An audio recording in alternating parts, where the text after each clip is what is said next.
പറയാനായിട്ട് അജീവ് നാരായണ മാഷിനെ സ്വാഗതം ചെയ്യുന്നു.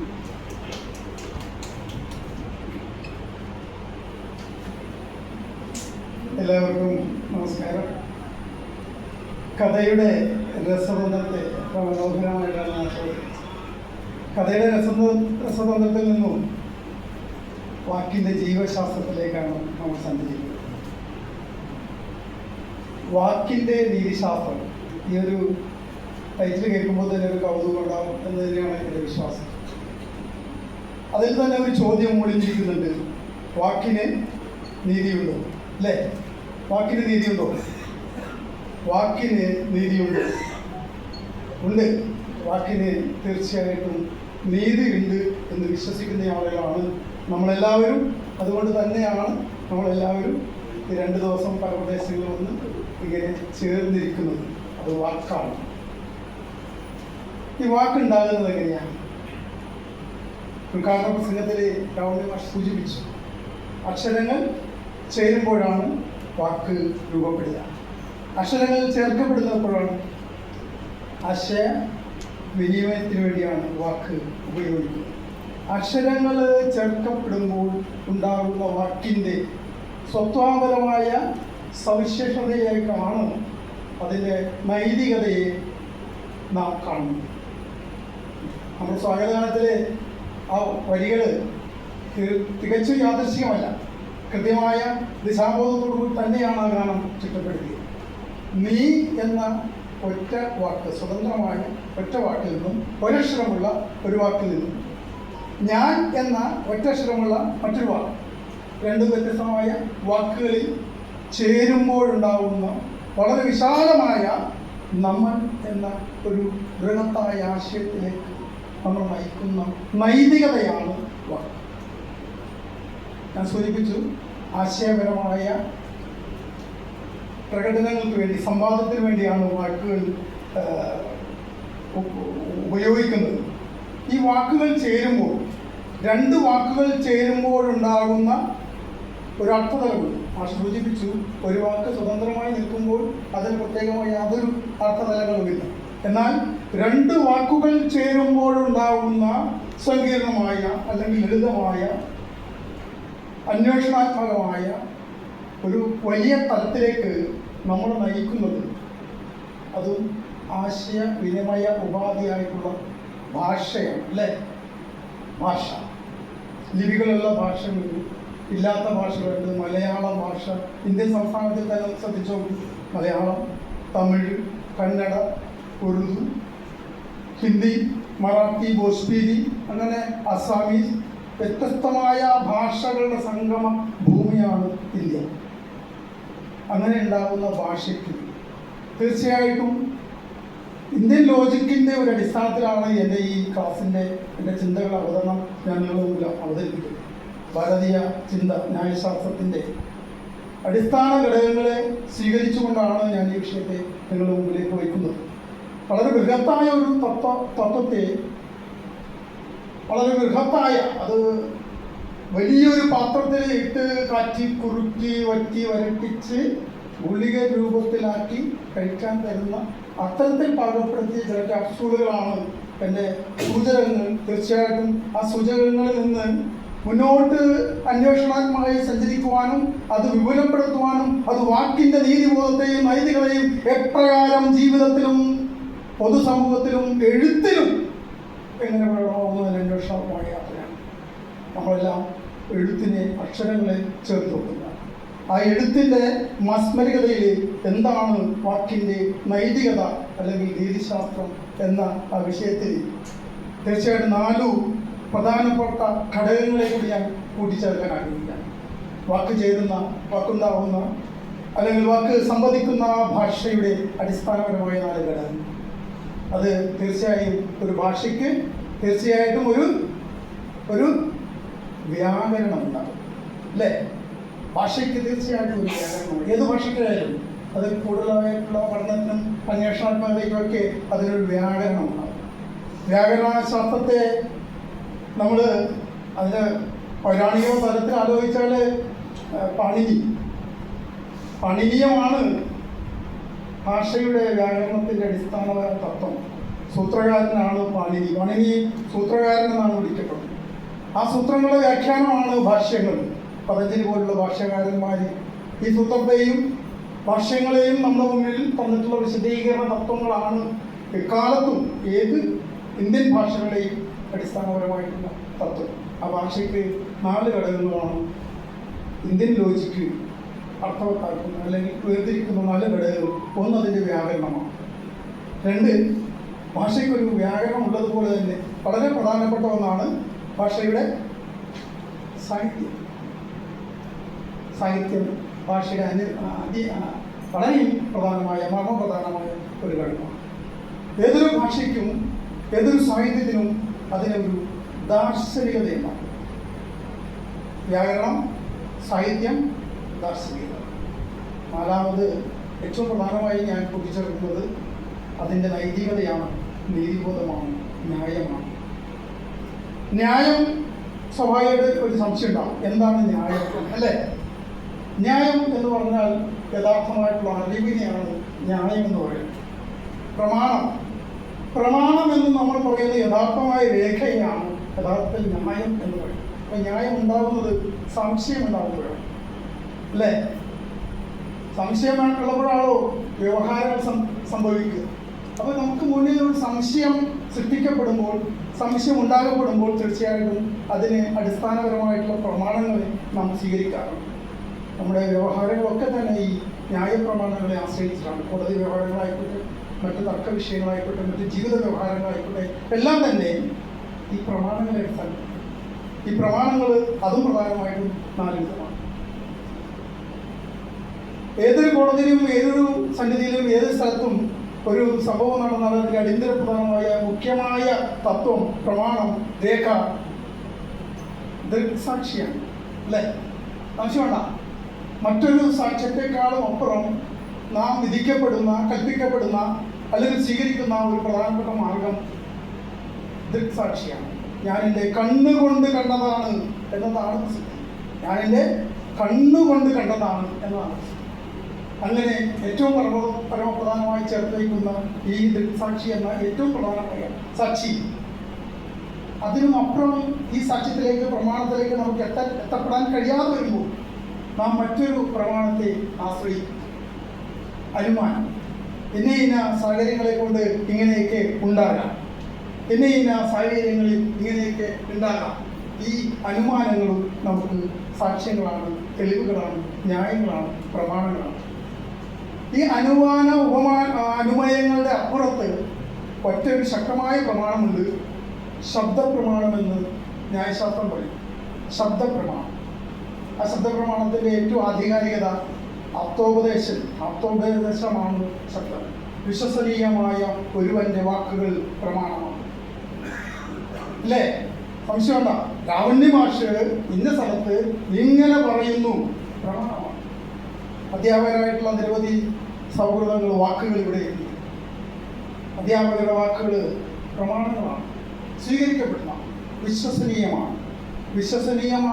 വിശ്വസിക്കാൻ കൊള്ളാവുന്ന ഏതൊരാളുടെ വാക്കുകൾ, ഏത് പുസ്തകങ്ങളും ന്യായങ്ങളാണ്. ഇന്ന പുസ്തകത്തിൽ ഇങ്ങനെ പറയുന്നു, ന്യായമാണ്. ഇന്ത്യൻ ഭരണഘടനയിലെ 4ാമത്തെ ഖണ്ഡത്തിൽ 16ാമത്തെ ആർട്ടിക്കിൾ ഇങ്ങനെ പറയുന്നു. അതാണ് ഏറ്റവും അവസാനമായി നാം സ്വീകരിക്കുന്ന പ്രധാനമായ ന്യായം. ആ ന്യായത്തിന്, യഥാർത്ഥമായ അറിവിന് എഴുത്തിൽ എന്താണ് ബന്ധം എന്നുള്ളതാണ് ഞാൻ അവതരിപ്പിക്കുന്ന ഒരു സംവാദം.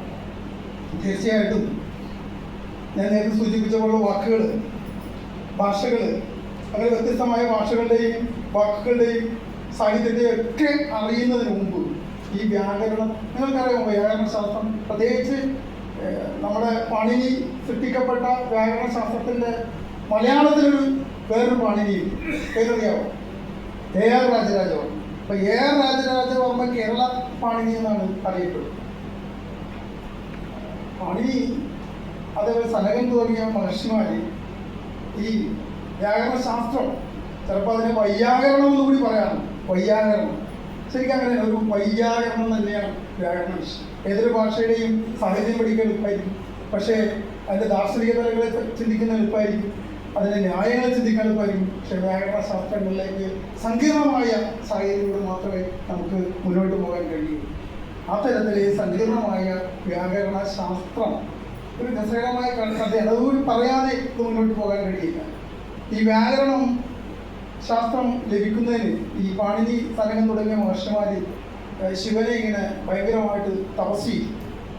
ആ തപസ്സിൻ്റെ അവസാനം, രൂക്ഷമായ ഘോരമായ തപസ്സിൻ്റെ അവസാനം ശിവൻ പ്രത്യക്ഷപ്പെട്ടു. ഒന്നും പറഞ്ഞില്ല. ശിവന്റെ കയ്യിലൊരു സാധനമുണ്ട്, ഡമരു, എന്താ ഡക്ക. ആ എഴുതിയത് പാണിനി എഴുതിയൊരു സൂത്രമുണ്ട്. നൃത്താവസാനേ നടരാജരാജ നമാതിഭക്കാം നവപഞ്ചവാരം വൃദ്ധത് കാമക സനകാദി സിദ്ധാൻ ഏതൊരു വിമർശവും ശിവസൂത്രമാണ്. തൻ്റെ നൃത്തത്തിൻ്റെ ശിവനൃത്തത്തിൻ്റെ ഏറ്റവും പ്രധാനമായ ഒരു സവിശേഷത എന്താ? ശിവന്റെ നൃത്തം അറിയപ്പെടുന്നത് താണ്ഡവ നൃത്തത്തിലാണ്.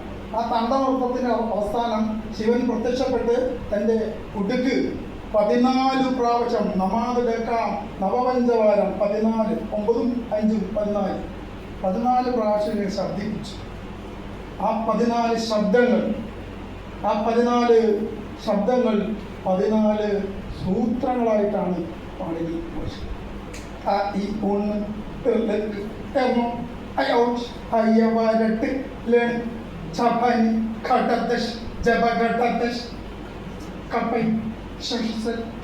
ഇങ്ങനെ വരുന്ന ആ സൂത്രങ്ങളിൽ 14 ശബ്ദങ്ങളിൽ 14 രീതികളിൽ 14 സൂത്രങ്ങളായിട്ട് സനകാദി മഹർഷികൾ തോന്നുകയും ആ ശിവനിൽ നിന്ന് വന്ന സൂത്രങ്ങളായതുകൊണ്ട് മാഹേശ്വര സൂത്രങ്ങൾ എന്ന് അറിയപ്പെട്ടു. ശിവസൂത്രങ്ങളാണ് ഈ വ്യാകരണശാസ്ത്രത്തിൻ്റെ അടിസ്ഥാനം. ആ മിക്കവാറും ഭാഷകൾ, ഇന്ത്യൻ ഭാഷകളുടെ അടിസ്ഥാനം വ്യാകരണത്തിൽ ഈ വ്യാകരണ സിദ്ധാന്തത്തിന് വളരെ പ്രാധാന്യമുണ്ട്. നമുക്ക് വിഷയം അതല്ല എങ്കിൽ പോലും ഞാൻ സന്ദർഭവശാൽ സൂചിപ്പിച്ചതുമാണ്. അങ്ങനെ രൂപാന്തരപ്പെട്ട ഭാഷയുടെ വ്യാകരണത്തിൻ്റെ നീതി എന്താണ്? സാഹിത്യത്തിൻ്റെ നീതി എന്താണ്? ദാർശനികതയുടെ നീതി എന്താണ്? ന്യായത്തിൻ്റെ ന്യായം എന്താണ്? ഈ അന്വേഷണമാണ് വാക്കിലൂടെയുള്ള സഞ്ചാരം.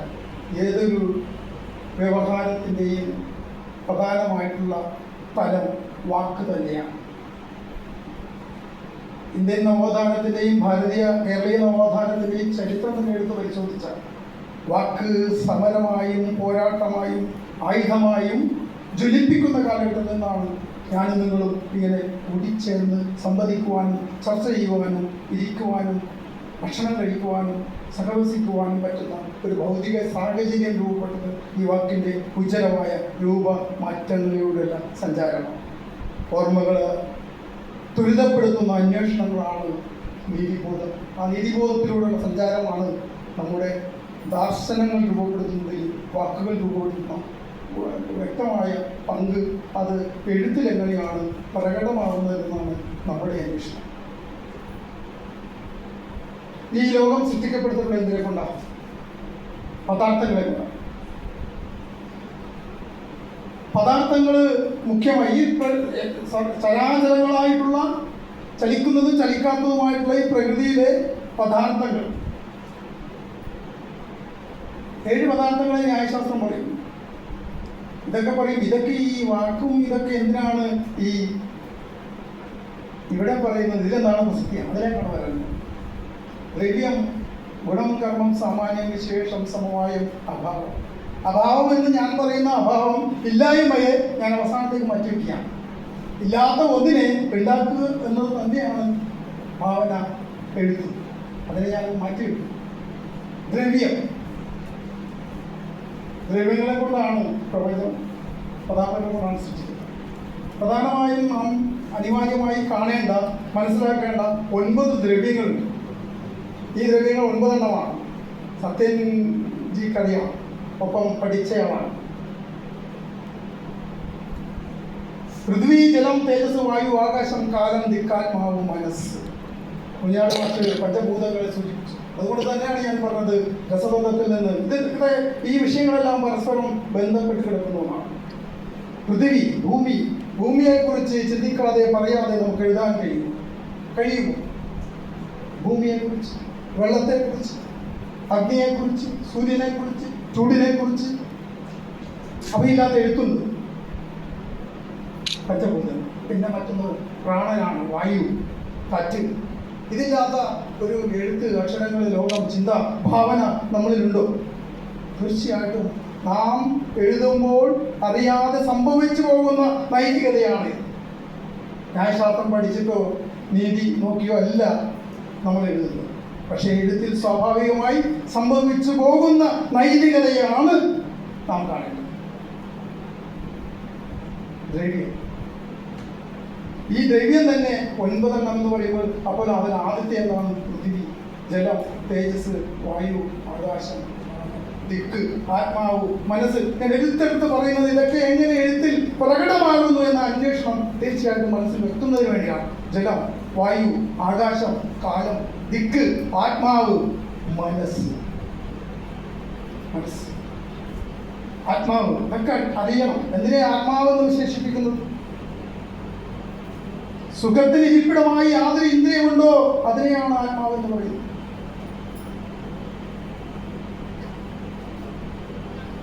അത്തരത്തിലുള്ള ഒരു ഇന്ദ്രിയമാണ്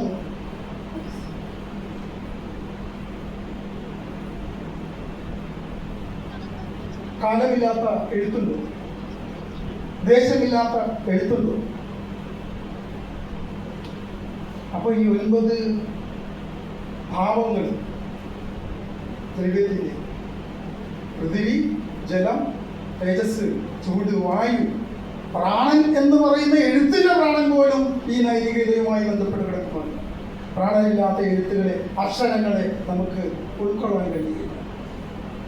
എഴുത്തിന്റെ അക്ഷരങ്ങളുടെ പ്രാണന്റെ സന്നിവേശമാണ് ആസ്വാദകന് അങ്ങനെ അനിവാര്യമായ, അനിർവചനീയമായ സഹൃദയന്റെ ഹൃദയത്തിൽ ആഹ്ലാദം പകരാൻ കഴിയുന്നു എങ്കിൽ അതിൻ്റെ നൈതികത. അപ്പോൾ പ്രാണൻ ഇല്ല, കാലം, ദേശം, സമയം ഒക്കെ കൃത്യമാണ് നമ്മുടെ ഈ വലിയ രൂപം. അപ്പോഴും രണ്ടാമത്തെ അടുത്ത ദ്രവ്യങ്ങൾ അടുത്ത ഒന്നുണ്ട്.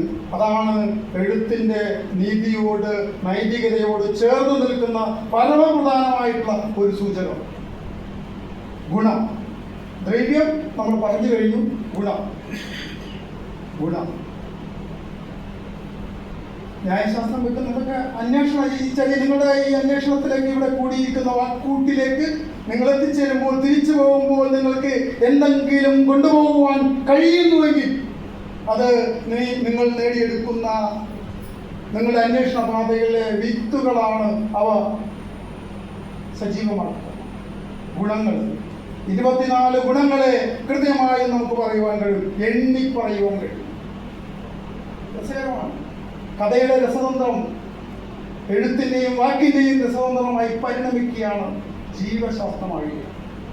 രൂപം അല്ലേ? ഉപമകളും അലങ്കാരങ്ങളും ഉൽപ്രേക്ഷകളും ഒക്കെ ചേർത്തെടുത്ത് എഴുതണമെങ്കിൽ അതിന് രൂപം പ്രധാനമാണ്. മന്നവേന്ദ്ര വിളങ്ങുന്നു ചന്ദ്രനെ പോലെ നിൻമുഖം എന്ന് പറയണമെങ്കിൽ മന്നവേന്ദ്രന്റെ രൂപവും ചന്ദ്രന്റെ രൂപവും നമുക്ക് അനുഭവഗോചരമായിരിക്കും. രൂപം, ഞാൻ അവിടെ പറഞ്ഞ രൂപത്തിന് മറ്റൊരു നിർവചനം കൂടി ഇവിടെ സ്വാഭാവികമായും ന്യായപരമായി ആഡ് ചെയ്യുന്നു. എങ്ങനെയാണ് രൂപത്തെ കാണാൻ സാധിക്കുക? കണ്ണുകൊണ്ട് മാത്രമാണ് രൂപത്തെ കാണാൻ സാധിക്കുക. ദൃക്സാക്ഷി പ്രകടമാണ്. കണ്ണുകൊണ്ട് മാത്രം കാണാൻ കഴിയുന്ന ഒന്നാണ് രൂപം എന്നിരിക്കെ ആ രൂപം എഴുത്തിലെങ്ങനെ പ്രകടമാകുന്നു, എങ്ങനെ സംവേദനം ചെയ്യുന്നു എന്നുള്ള അന്വേഷണം നമുക്ക് വേണ്ടേ?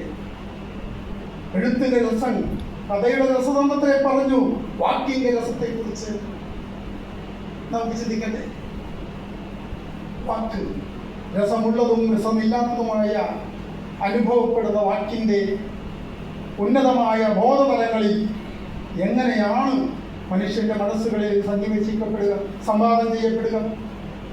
രൂപം, രസം, മറ്റൊന്ന് ഗന്ധമാണ്.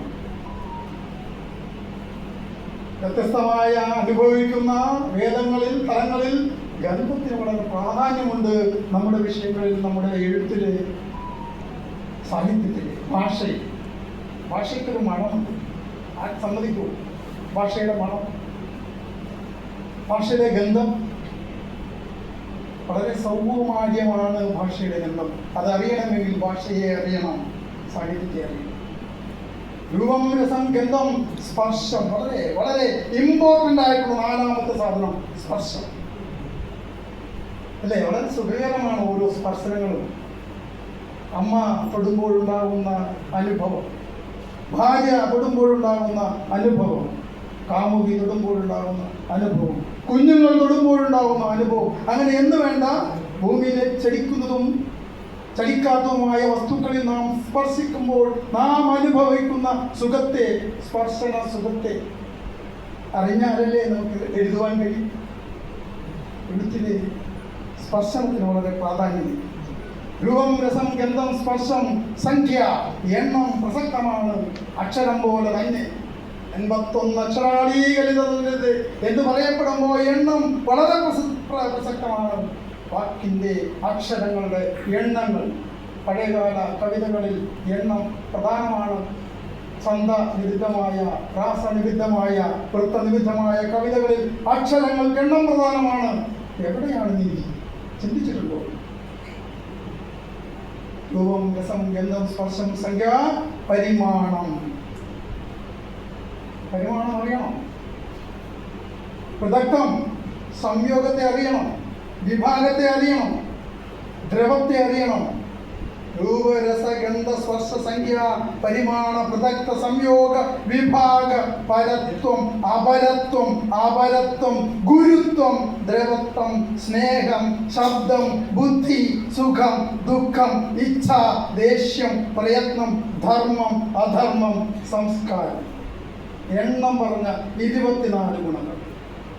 രൂപം, രസം, ഗന്ധം, സ്പർശം, സംഖ്യ, പരിമാണ, പൃഥക്തം, സംയോഗം, വിഭാഗം, പരത്വം, അപരത്വം, ഗുരുത്വം, സ്നേഹം, ശബ്ദം, ബുദ്ധി, ഇച്ഛ, സംസ്കാരം.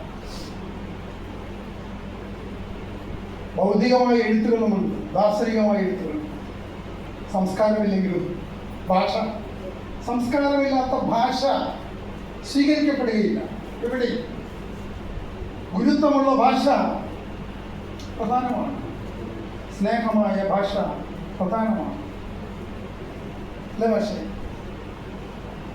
സ്പർശ, ഓരോന്നും എല്ലാം തികഞ്ഞൊരു സൃഷ്ടി സാഹിത്യത്തിലോ ഭാഷയിലോ ലോകത്തോ ജന്മങ്ങളിലോ സംഭവിച്ചിട്ടില്ല എന്ന അടിവരയിട്ട് പറഞ്ഞുകൊണ്ട് തന്നെ എല്ലാ ഗുണങ്ങളും ഒരിക്കലും ഒന്നിലും ചേർന്ന് പോയിട്ടില്ല. എല്ലാ ഗുണങ്ങളുടെയും 4, 5, 6 ഗുണങ്ങളാണ് പലപ്പോഴും പല സൃഷ്ടികളിലും പ്രകടമാകുന്നത്.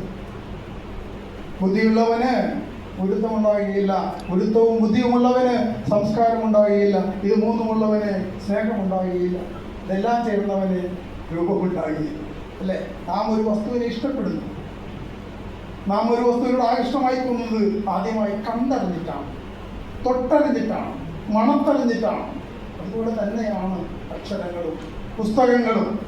അവിടെയാണ് പുസ്തകങ്ങൾ തിരഞ്ഞെടുക്കുമ്പോൾ നാം എടുക്കുന്ന ചോയ്സുകൾ, തീരുമാനങ്ങൾ ഒരു നീതിപൂർവമായ തിരഞ്ഞെടുപ്പാണ്. മണത്ത് നോക്കി പുസ്തകം എടുക്കുന്നയാൾ അക്ഷരങ്ങളുടെ മണം നമ്മൾ ചിന്തിച്ചിട്ടാണ് കാണുക. ഇതുവരെ അറിഞ്ഞിട്ടില്ലാത്ത, ചിന്തിക്കാത്ത, അന്വേഷിക്കാത്ത തലങ്ങളിലൂടെ ഒന്ന് പോകാൻ കഴിയുന്നതാണ് പ്രിയമുള്ളവരെ വാക്കൂട്ടിൻ്റെ പ്രസക്തി. വാക്ക് ഊട്ടപ്പെടുകയാണ്, വാക്ക് ഉറപ്പിക്കപ്പെടുകയാണ്, വാക്ക് അന്വേഷണമായി മാറുകയാണ്. ഇതാണ് ന്യായം. ന്യായവും നീതിയും ഒരേ സമം പോലെ തോന്നപ്പെടുന്ന വാക്കുകളാണെങ്കിലും രണ്ടും രണ്ടാണ്. നീതി കിട്ടണമെങ്കിൽ ന്യായം വേണം.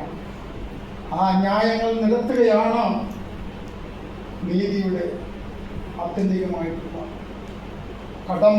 ആ കടമകളാണ് നാം നിരത്തേണ്ടത്. അക്ഷര ന്യായങ്ങളിലൂടെ, വാക്കിൻ്റെ ന്യായപ്രയോഗങ്ങളിലൂടെ നീതി തേടുന്ന അന്വേഷണമാണ് വാക്കിൻ്റെ യാത്ര. വാക്ക് പരമമായ സത്യമാണ്, സ്വത്വമാണ്. വാക്ക് പരമമായ സത്യമാണ്, സ്വത്വമാണ്. അടിവരയിട്ട് ഉറപ്പിക്കേണ്ടതാണ്. സത്യമില്ലാത്ത വാക്കുകളെ നിഷ്കരണം തള്ളിക്കളയും എക്കാലത്തും. സ്വത്വമില്ലാത്ത വചനങ്ങളെ തള്ളിക്കളയും എക്കാലത്തും. സ്വത്വവും സത്യവും തമ്മിലുള്ള നിരന്തരമായ സംഘർഷങ്ങളും സംവേദനങ്ങളും നടക്കപ്പെടുന്ന ഭാഷയുടെ സാഹിത്യത്തിൻ്റെ നൈതികതയിലേക്ക് സഞ്ചരിക്കുമ്പോൾ പ്രിയമുള്ളവരെ, വളരെ ചെറിയ ചെറിയ ഞാൻ പറഞ്ഞതുപോലെ ഗുളികകളാണ് എനിക്ക് തരാൻ കഴിയുക. കാരണം കേവലം കുറച്ച് സമയം കൊണ്ട് സംവദിച്ച് തീരുന്ന ഒരു വിഷയമല്ല. ഒരു വലിയ ചിന്തയെ, വലിയൊരു തുടർച്ചയെ, വലിയ അന്വേഷണത്തെ ചെറിയ ചെറിയ കടുകുമണികളുടെ രൂപത്തിലുള്ള ചിന്തകളാക്കി പരുവപ്പെടുത്തി ഇട്ട് തരാൻ മാത്രമാണ് ഞാൻ ശ്രമിക്കുന്നത്. സ്വീകരിക്കുക, ചിന്തിക്കുക. അതിനുമപ്പുറം നമ്മുടെ എഴുത്തും നമ്മുടെ വാക്കും നമ്മുടെ പ്രവർത്തനങ്ങളും സംയോജിക്കപ്പെടുന്ന മേഖലകളിൽ വാക്കിൻ്റെ രീതിക്ക് അതിനെന്താണ് ഭാവം? ഞാൻ ആദ്യമേ സൂചിപ്പിച്ച ശാസ്ത്രമെന്ന ഒരു വാക്കുണ്ട്. വാക്കിൻ്റെ നീതിശാസ്ത്രം. നീതിശാസ്ത്രത്തെ തമ്മിലെടുപ്പിക്കുന്ന രണ്ട് വാക്കുകളാണ് നീതിയും ശാസ്ത്രവും. ശാസ്ത്രം എന്ന് പറഞ്ഞാൽ എന്താണ്? ഞാൻ സൂചിപ്പിച്ചു സയൻസാണ്. ആഷിൽ സൂചിപ്പിച്ചു കഥയുടെ സയൻസ്, രസതന്ത്രം. വാക്കിൻ്റെ ജീവശാസ്ത്രം, ശാസ്ത്രം തെളിയിക്കപ്പെട്ടത് എന്നതുകൂടി അർത്ഥമുണ്ട്. തെളിയിക്കപ്പെട്ട സത്യങ്ങളാണ് ശാസ്ത്രങ്ങൾ. ആ ശാസ്ത്രത്തിന് അടിസ്ഥാനപരമായിട്ടുള്ള സന്ദേശം അറിവുകളല്ല, തിരിച്ചറിവുകളാണ്. തിരിച്ചറിയപ്പെടാൻ കഴിയാതെ പോകുന്ന എല്ലാം നിഷ്കരണം ഇല്ലാതാകപ്പെടുന്നത് കൂടിയാണ് എന്ന ഓർമ്മപ്പെടുത്തലാണ് നീതിബോധപൂർവമായ ചിന്തകളുടെ ന്യായം. തീർച്ചയായിട്ടും വലിയ ചിന്തകളിലേക്ക് നിങ്ങളെ ഇത് പറഞ്ഞു പോകുമ്പോൾ ഒരുപാട് കാര്യങ്ങൾ പറഞ്ഞു പോകാനുണ്ടാവും. കാരണം അതിന് ഉപോത്ബലകമായ ചെറിയേറിയ ഒരുപാട് ഉദാഹരണങ്ങൾ എല്ലാം തന്നെ ബന്ധപ്പെട്ട് പോകുമ്പോൾ വാക്കിൻ്റെ ഊർജ്ജസ്വലത ഞാൻ സൂചിപ്പിച്ചു. വാക്ക് സമരമായും പോരാട്ടമായും തിരിച്ചറിയപ്പെട്ട ഒരു കാലത്തിന് ശേഷമാണ്, അല്ലെങ്കിൽ അതിൻ്റെ പിന്തുടർച്ചയിൽ നിൽക്കുന്ന ആളുകളാണ്. ഒരു കാലഘട്ടത്തിൽ മാനവിക സമൂഹം നേടിയെടുത്ത എല്ലാ നന്മകളും ഇല്ലായ്മ ചെയ്യപ്പെടുന്ന ഒരു കാലത്ത് നിന്നുകൊണ്ടാണ് നാം വാക്കിൻ്റെ നീതികതയെ, നൈതികതയെ, നീതിശാസ്ത്രത്തെ ചിന്തിക്കുന്നത്. ഒരു കാലത്ത് വലിയ ദുരാചാരങ്ങൾ എന്ന പേരിൽ തെരുവിലെ നിരന്തരമായ സംഘർഷങ്ങളും സമരങ്ങളും ത്യാഗങ്ങളും അനുഭവിച്ച് മുൻപേ സഞ്ചരിച്ച ആളുകൾ അവരുടെ ജീവത്യാഗത്തിൻ്റെ ഫലമായി നേടിയെടുത്ത പലതും അവസാനിപ്പിച്ച ആചാരങ്ങൾ. പണ്ട് ആചാരങ്ങൾ അവസാനിപ്പിക്കുവാൻ വേണ്ടി തെരുവിൽ സമരം ചെയ്തിരുന്ന ഇടത്തു നിന്ന് ആചാരങ്ങൾ സംരക്ഷിക്കുവാൻ വേണ്ടിയുള്ള മുറവിളികൾ ഉയർന്നു വരുന്ന കാലത്തിലാണ് വാക്കിന്റെ പ്രസക്തി എന്ന വലിയ അന്വേഷണമാണ് നമുക്ക് ഈ കാലത്തിന് ചിലത് പറയാനുണ്ട്. ഈ കാലത്തിന് ചിലത് ചെയ്യാനുണ്ട്. നാം കാണുകയും കേൾക്കുകയും ചെയ്യുമ്പോൾ ഞങ്ങളെല്ലാം കാണുന്നുണ്ട്, ഞങ്ങൾ എല്ലാം കേൾക്കുന്നുണ്ട്, ഞങ്ങളൊന്നും മിണ്ടുന്നില്ല എന്ന തത്വമല്ല വാക്കൂട്ടിൻ്റെ പ്രസക്തി. ഞങ്ങളെല്ലാം കാണുന്നുണ്ട്, ഞങ്ങൾ എല്ലാം കേൾക്കുന്നുണ്ട്, ഞങ്ങൾക്ക് ചിലത് പറയാനുണ്ട് എന്ന തീർച്ചപ്പെടുത്തലുകളാണ് പ്രിയമുള്ളവരെ വാക്കൂട്ടിൻ്റെ ആത്യന്തികമായ ലക്ഷ്യം. നാം പറയേണ്ടതിന് പറയുവാനും ചെയ്യേണ്ടതിന് ചെയ്യുവാനും, അങ്ങനെ പറഞ്ഞ് അറിഞ്ഞ് ചെയ്യുവാനുള്ള തീരുമാനമാണ് വാക്കൂട്ട് മുന്നോട്ട് വെക്കുന്ന പ്രധാനമായ ആശയം.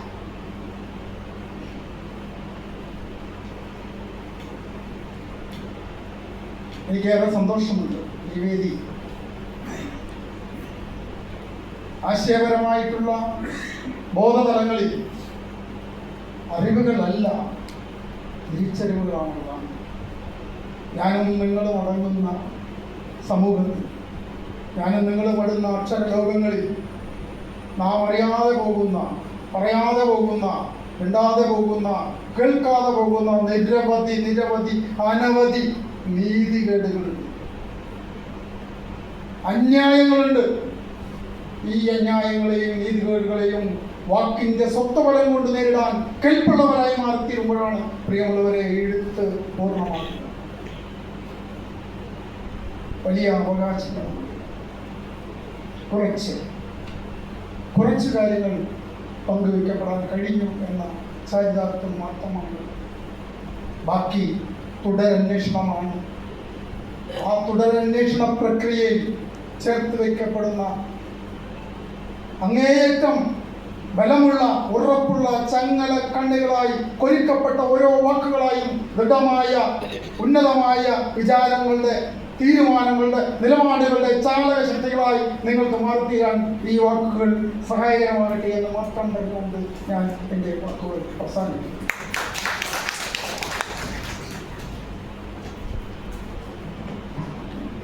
വാക്കിൻ്റെ നീതിശാസ്ത്രം എന്ന വിഷയത്തിനെ പറ്റി പറഞ്ഞ അജിമാഷ് നന്നായിട്ട് ക്ലാസ് എടുത്തു. നല്ലൊരു സെക്ഷനായിരുന്നു. ക്ലാസ് വൈൻഡപ്പ് ചെയ്യാൻ സമയമായി. അതിന് നന്ദി പറയാനായി സന്ധ്യാചന്ദ്രനെ ക്ഷണിക്കുന്നു. എന്തെങ്കിലും സംശയങ്ങളുണ്ട് ഈ സമയത്ത് കുറച്ച് സമയത്ത് ഞാൻ സെഷൻ വേഗം അവസാനിപ്പിക്കുന്നതിന് വേണ്ടി നിർത്തിയതാണ്. ഏതെങ്കിലും സംശയങ്ങൾ നിങ്ങൾക്കുണ്ടെങ്കിൽ ഒരു 5 മിനിറ്റിൽ ചോദിക്കാം.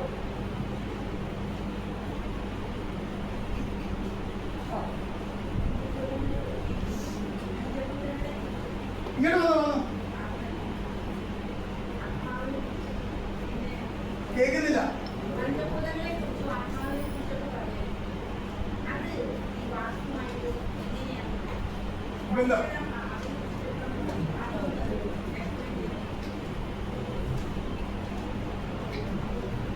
പഞ്ചഭൂതങ്ങൾ ഏതൊക്കെയാണ്? 5 ഏതൊക്കെയാ? കേട്ടെങ്കിൽ ഭൂമി, കാലം, ജലം. 5 പൃഥ്വി, ജലം, തേജസ്, വായു, ആകാശം. തേജസ് എന്ന് പറയുന്ന അഗ്നിയാണ്. പൃഥ്വി, ജലം, തേജസ്, വായു, ആകാശം. 5 വാക്കുമായിട്ട് എങ്ങനെയാണ് സംബന്ധിക്കുന്നത് അല്ലേ? വാക്കുമായിട്ട് എങ്ങനെ സംബന്ധിക്കും? ഭൂമി ഭൂമി ഉരുണ്ടതാണെന്ന് പറഞ്ഞൊരു വലിയ മനുഷ്യരുണ്ട്. അദ്ദേഹം എങ്ങനെയാണ് ഇവിടെ നിന്ന് വിട്ടുപോയതെന്ന് അറിയാമോ? വാക്കാണ് ഭൂമി ഉരുണ്ടതാണ് എന്ന സത്യം പറഞ്ഞ ഒരു മനുഷ്യനെ നാം ഇല്ലായ്മ ചെയ്യുന്നത് വാക്കിലൂടെയാണ്. ഉരുണ്ടതാണ് എന്ന് പറഞ്ഞതാണ് വാക്ക്.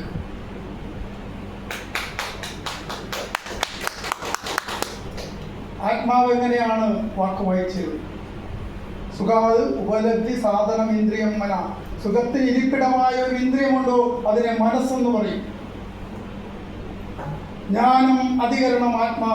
ജ്ഞാനത്തിന് ഇരിപ്പിടമായ ഒരു ഇന്ദ്രിയതയാണ് ആത്മാവെന്ന് പറയുന്നത്. ആത്മാക്കള് 2 തരമെന്നാണ് പറയപ്പെടുന്നത്. നമ്മളൊക്കെ ജീവാത്മാക്കളാണ് അല്ലേ? ജീവനുള്ള ചലിക്കുന്ന ആത്മാക്കളാണ് ജീവാത്മാക്കൾ. നമ്മളല്ലാണ്ട് വേറെ ആരോ വാക്ക് പറയും? ജീവനുള്ള വസ്തുക്കൾക്ക് മാത്രമേ വാക്കുപയോഗിക്കാൻ കഴിയൂ. മനുഷ്യന് മാത്രം. മന്യതേതി മനുഷ്യ. മനനം ചെയ്യാൻ കഴിയുന്നവരാണ് മനുഷ്യൻ. ആ മനുഷ്യത്വം ഉള്ളിലുള്ളവന്, മനനം ചെയ്യുന്നവന് തീർച്ചയായും വാക്ക് ഉപയോഗിക്കേണ്ടി വരും, പറയേണ്ടി വരും എന്ന് മാത്രമാണ് അതിന് സാധ്യത.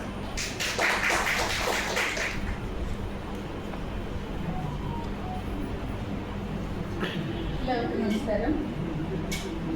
വാക്കേ കൂടടയാണ്.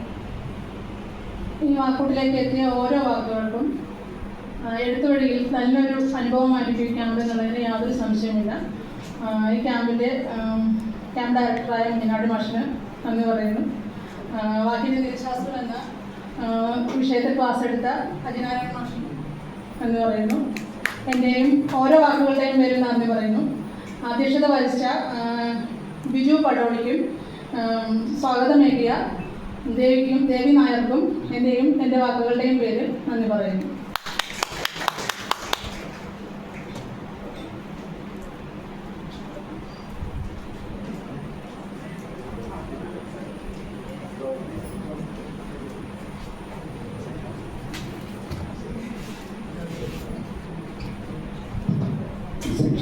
അവസാനിച്ചതാണ്.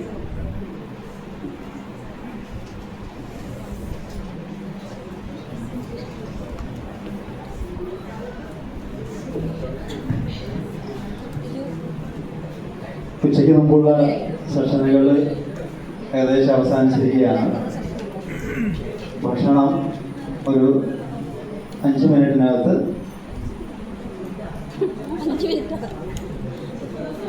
ഭക്ഷണം ഒരു 5 മിനിറ്റിനകത്ത് തയ്യാറാകും. അത് പലർക്കും സംശയമായി, ഇനി 5 മിനിറ്റ് കൊണ്ട് എങ്ങനെ ഭക്ഷണം കഴിക്കാമെന്നത്. അപ്പോൾ ഈ ഭക്ഷണം ഒന്ന് തയ്യാറാകുന്നത് വരെ നമുക്കൊരു 5-10 മിനിറ്റ് ഉണ്ടാവും. ആർക്കെങ്കിലും കവിത ചൊല്ലണമെങ്കിൽ കാർത്തിക സുനിൽ വി എന്നത്ര പറഞ്ഞപ്പോഴത്തേന് കവിതയുമായി എഴുന്നേറ്റ് കാർത്തിക സുനിലിനെ കവിത ആലപിക്കാൻ വേണ്ടി ക്ഷണിക്കുകയാണ്. ഇത് തൊട്ടടുത്ത് ആരെങ്കിലും കവിത ആലപിക്കാൻ തയ്യാറുണ്ടോ? തൻ്റെ മാഷ് ശേഷം മാഷ പേരുതാ? ആ, ശശി മാഷ്. ഓക്കെ.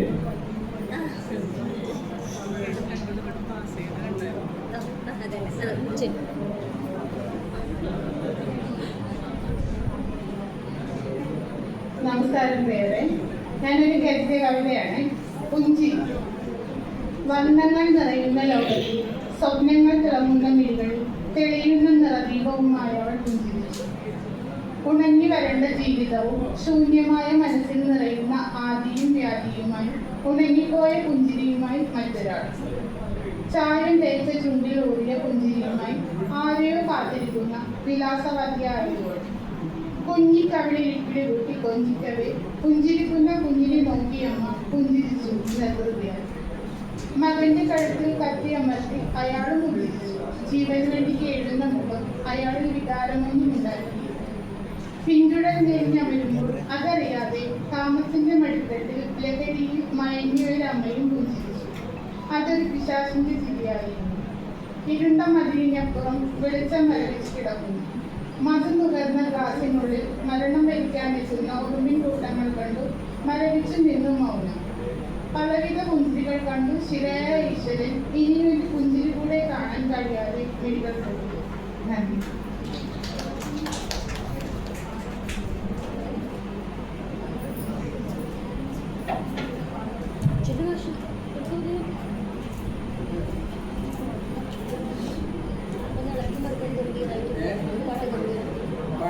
പേര് ശശി.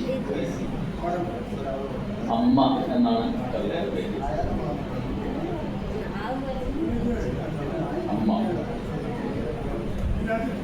വേരുറയ്ക്കാത്ത ചെടികൾക്ക് വേലിക്കെട്ടുകൾ തീർത്ത് വെള്ളമൊഴിച്ച് വളവും കൊടുത്ത് പൂവും കായും വിരിയുന്ന മരമാക്കുന്നതമ്മ. വേരുറയ്ക്കാത്ത ചെടികൾക്ക് വേലിക്കെട്ടുകൾ തീർത്ത് വെള്ളമൊഴിച്ച് വളവും കൊടുത്ത് പൂവും കായും വിരിയുന്ന മരമാക്കുന്നതമ്മ. കാലുറയ്ക്കാത്ത കിടാങ്ങളെ കൈപിടിച്ചു നടത്തുന്നതും കാതിലോരോരോ കിന്നാരം ചൊല്ലി കാര്യം തിരിവുള്ളവരാക്കുന്നതുമമ്മ. കാലുറയ്ക്കാത്ത കിടാങ്ങളെ കൈപിടിച്ചു നടത്തുന്നതും കാതിലോരോരോ കിന്നാരം ചൊല്ലി കാര്യം തിരിവുള്ളവരാക്കുന്നതുമമ്മ.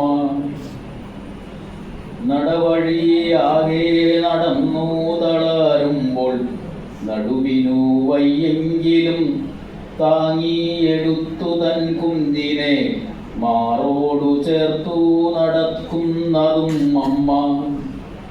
നടവഴിയാകെ നടന്നു തളരുമ്പോൾ നടുവിനു വയ്യെങ്കിലും താങ്ങിയെടുത്തു തൻ കുഞ്ഞിനെ മാറോടു ചേർത്തു നടക്കുന്നതുമമ്മ. ആകെ തളർന്നു കിടക്കുമ്പോഴും അമ്മിഞ്ഞ പാൽ കുഞ്ഞിനു നൽകി ആനന്ദപുളകിതായാകുന്നതും അമ്മയാണമ്മയാണമ്മയാണ്. ആകെ തളർന്നു കിടക്കുമ്പോഴും അമ്മിഞ്ഞ പാൽ കുഞ്ഞിനു നൽകി ആനന്ദപുളകിതായാകുന്നതും അമ്മയാണമ്മയാണമ്മയാണ്.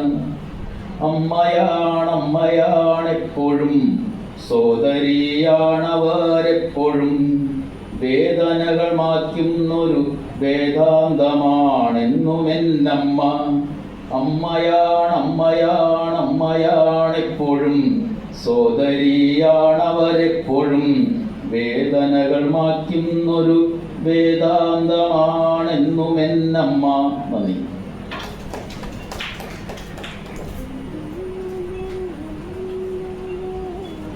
അടുത്ത കവിത പുഷ്പ ചൊല്ലുന്നു.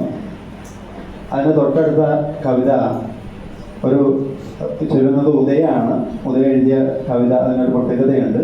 ഈ വാക്കൂട്ട് എന്ന് തന്നെയാണ് കവിതയുടെ പേര്. ഒരു വർഷത്തിന് മുമ്പെങ്ങാണ്ട് എഴുതിയ കവിതയാണ്. ആ കവിത കൂടി നമുക്ക് കേൾക്കാം. വരികൾ ഈ ചൊല്ലുന്നവരൊരു ശ്രദ്ധിക്കുക, വരികൾ ആവർത്തിക്കാതിരിക്കുക. കാരണം ഒരാൾക്ക് കൂടി ചെല്ലാനുള്ള ഒരു അവസരം കിട്ടുന്നെങ്കിൽ അതാകട്ടെ. സമയം കുറവല്ലേ നമുക്ക്.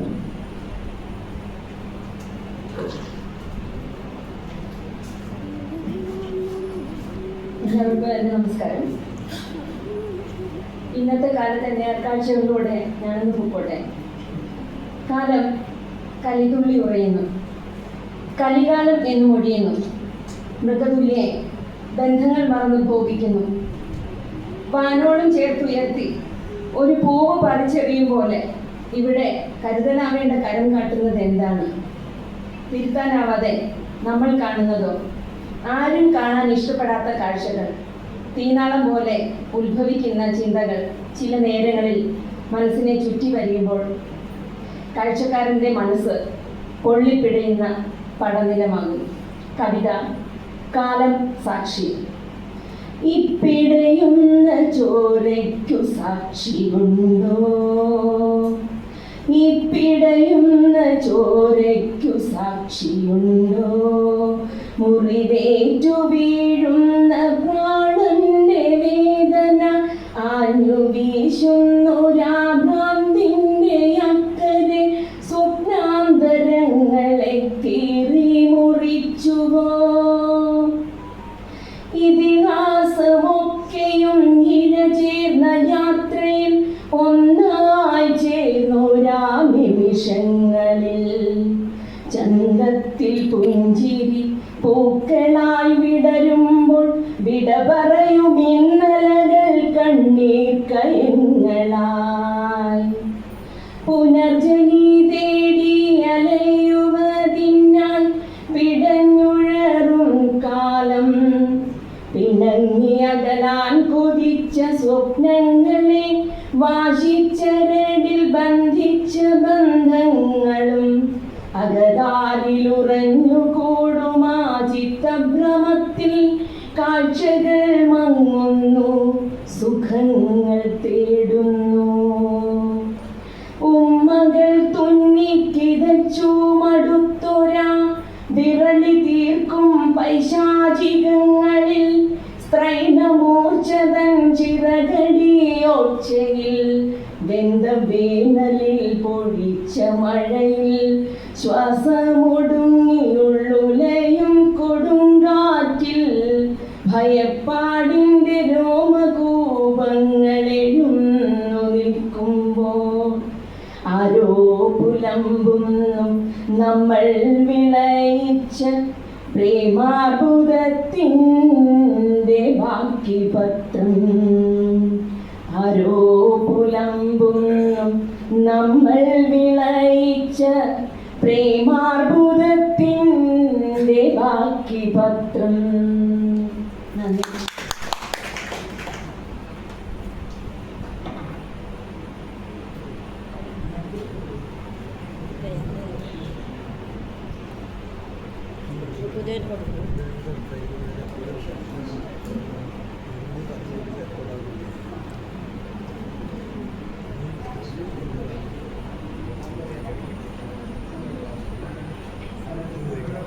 എല്ലാവർക്കും നമസ്കാരം.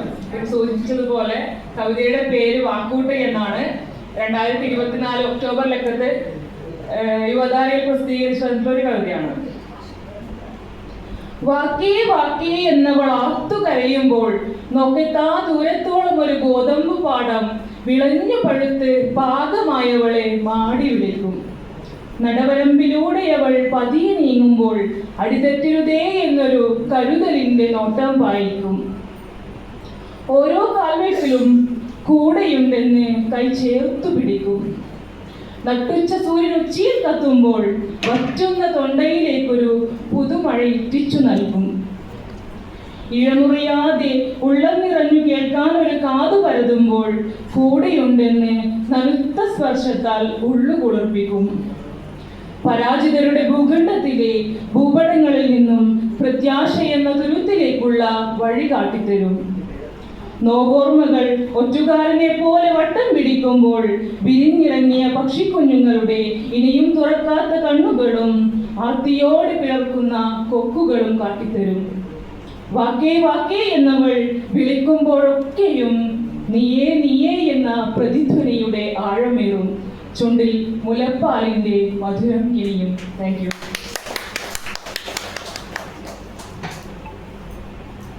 അടുത്ത കവിത ആലപിക്കുന്നത് സവിതയാണ്.